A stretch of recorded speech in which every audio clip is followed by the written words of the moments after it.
Yo, what's up? Good morning mga parts. May bago tayong member ng ating flock. Kakarating lang and kakakuha ko lang kaninang umaga. So dumating siya sa akin mga 7:20 or 7:30 yata yun. Galing ng Legazpi kay Sir Miko.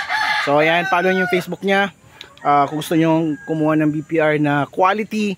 At the same time, mayroon siyang mga manok na Rhode Island Red na show type and Oregon na Buff Orpington. So ayan, message nyo yung Facebook niya. Yan. Ito kay Sir Miko. So ayun, ito na.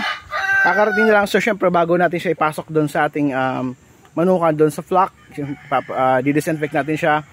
Bago natin siya papasukin sa ating flock or sa manukan, magtitimpla tayo nito ng Protect Gold Plus para ma-disinfect kasi di natin may iwasan na magkaroon ng mga viruses na dala niya galing doon sa sinakyan niyang bus or van. So para safe yung ating flock, kailangan natin mag-disinfect. So dini-disinfect natin yung manok natin. Safe na safe to gamitin mga parts sa ating mga manok or mga alagang hayop. Timpla na tayo. Ayan, spray mo na yung chicken natin. Kasama ko yung big boy ko. Lakasan mo. Ayan. Okay na yan. Very good. Tapos natin dyan papainom sa ating manok. So ayan, meron kaming ayan, yung anak ko may hawak na TriFast ni Bimic Integra.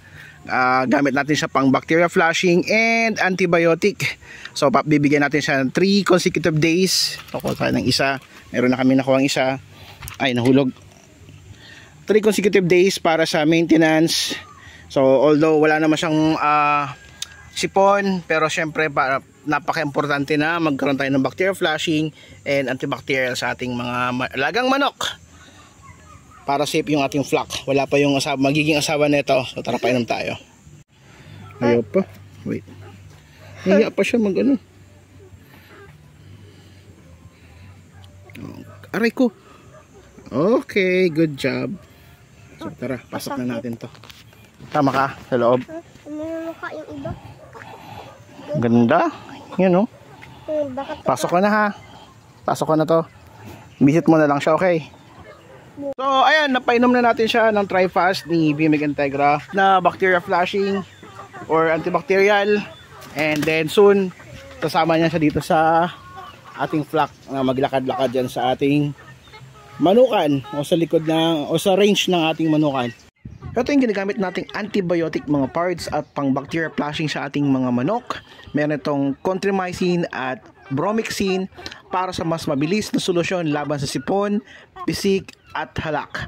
Laging tatandaan, Bimic Integra TriFast para sa fast ang paggaling ng inyong mga manok. Yun lang. So yun lang mga parts. Maraming salamat sa panonood.